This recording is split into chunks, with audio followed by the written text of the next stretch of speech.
What is up, Barclay family? It's Nathan here. We're sitting here with the Supra NAT, as you can see. Little turbo there. We actually got our ECU Master Classic here. And I am in the process of pinning it and moving everything over and trying to figure out what goes where and all the shenanigans. So I'm going through systematically and seeing the wiring harness on here. And before you say it, I already know they make a plug-and-play adapter. The issue is my car is on waste spark, hence the distributor gone and just using it for the cam angle sensor in there. But basically, my car has a lot of aftermarket things that the factory plug-and-play, I'm going to end up having to rewire it all anyways. Plus, the ECU Master allows you to delete the igniter and that sort of thing, and I kind of want to do that, so it's internally ignited through the actual ECU.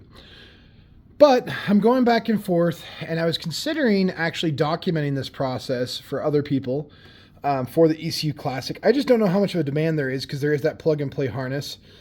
Would you guys want to see a plug-and-play video for this NAT? So all you SC300 guys, this would be exactly the same. Same with the older GS300s. Is this something you guys are after, or is this kind of something that's already been covered enough to where everybody has what they're looking for, kind of thing? But yeah, GS300 and SC300 and Supra. So the older GS, so the I think it's the first gen GS300. So the same years as like the Supra. It's the 92 through 97. I think 98 they switched to the second gen GS300. Anyways, point being is I'm seeing if there's enough demand. Is that something that would interest you guys? If so, let me know. But basically, I'm just plugging along. I've documented part of it.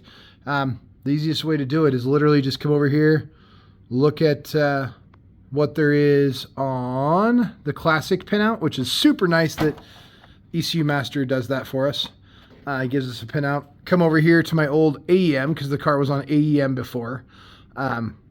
So some of the stuff's already changed. Obviously, it was already on MAP instead of MAF. So again, there's going to be some differences, but those differences are also on the ECU Master because MAF was deleted for this as well. So you have to install an air intake temperature sensor, which I already have wires run for. But basically, I'm going to go through and show you, if you guys would like, how to do that. So let me know if that's something you guys are interested in, or if that would be a waste of time, because it does take quite a bit to edit the videos, and that was a finger in the picture. Dang. Anyways, it does take quite a bit of time to edit videos and get it all set up, but that is what I am doing, Barclay family. We are wiring up the Supra, getting things cut and transferred over to the new harness. So stay tuned. Hopefully we have this guy running here in a couple of weeks.